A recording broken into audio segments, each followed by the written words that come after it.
Ladies and gentlemen, the tariff tantrum. Oh my goodness, if you looked at your 401k, maybe you don't want to do that. Yeah. Crazy stuff here. Well, the stock market's been yo-yoing just a lot here. And it's just, it's just weird. I just want to make a few observations here, folks, about the whole thing. Donald Trump talked about tariffs. I don't know, did people think he was bluffing? Did people not take him seriously? You listen to the narrative of the financial reporters, CNBC, Bloomberg, etc., and they'll tell you things. Well, the stock market is forward looking. It's forward looking.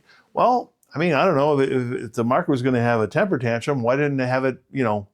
After he won. Because he said he wanted to do tariffs.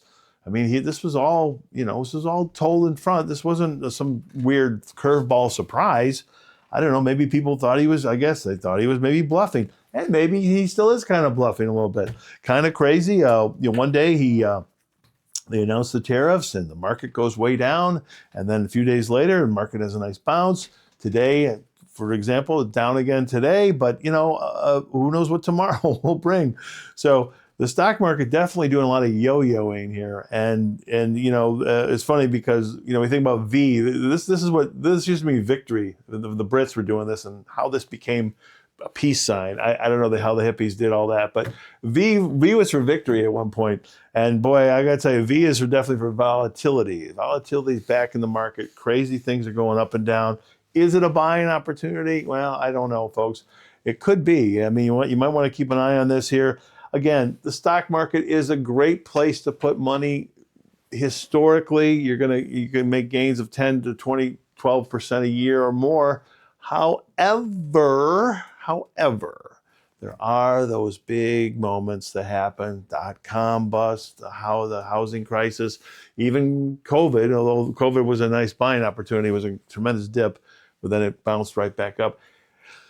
Are we going to see that? Something like COVID here? Is that what's going to happen here? Or is this going to be a little bit of, things going to be kind of choppy for a while? I don't know. And time will tell. Obviously, it's got a lot of people's attention when you have wild swings in the Dow of over 1,000 points in a single day in either direction. It gets people's attention.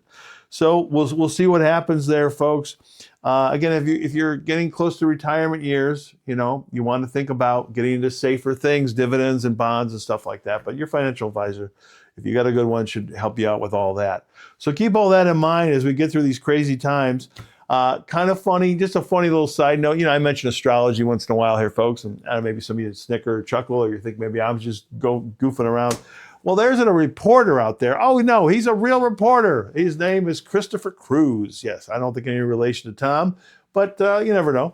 Anyway, you might hear him on WBBM in Chicago or various CBS affiliates. I'm Christopher Cruz, and you'll hear him. He does this real standard kind of voice thing. Anyway, I'm a Facebook friend of him. I don't know him personally. And he likes to talk about the stock market, but he also was making fun of astrology. And the way I look at it, I don't know, Donald Trump, the art of the deal, the way he he likes to play things: aggressive, passive, aggressive, passive. Donald's got a certain style there. He talked back some tariffs, making a 90-day pause for certain countries. China, no.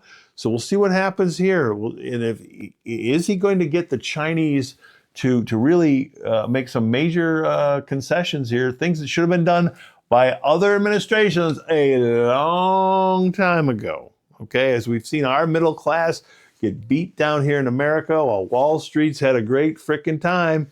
Democrat, Republican, they've all been a part of the whole thing. Clinton, Bush, the whole thing, most favored nation status to China over and over and over again. And well, here we are, folks. And China's then building up this big, big military. I mean, this is insane to the membrane, isn't it? I mean, if you think about it all the free trade that goes on in the Pacific Rim, why will there have to be all this military presence? Why is China building up all this military? We're doing all this trade with them. Aren't they happy about that? Can it enrich their country, their culture, their people? Well, over here it's really enriched Wall Street, the Goldman Sachs and the Black Rocks, and you know what I'm talking about, et cetera, et cetera. It's really enriched them, probably more than us. And then again, we the average American are buying way too much, made in Chinese crap, aren't we? Just a lot of plastic crap. I mean, that's what we do. And maybe we need to, ease on that a little bit too. So these are going to be some interesting times, folks. I wouldn't panic, but, I would say be ready, be careful, and maybe a good time to take care of some business, pay down some debts as we go forward here. And hopefully this is not going to pull us in any kind of recessionary situation. I kind of look at the president, I think maybe you should just concentrate on China and Mexico and then leave some of the other countries out of it. But I don't know, maybe they just want to rip that Band-Aid right off and get this done before next year in the midterms. We'll see what happens. Anyway, that's all for today's show. Thank you so much for watching Controversies of the Day. Please hit the like button. Please hit the subscribe button. Tell a friend. Watch us on Rumble and YouTube. Have a great day.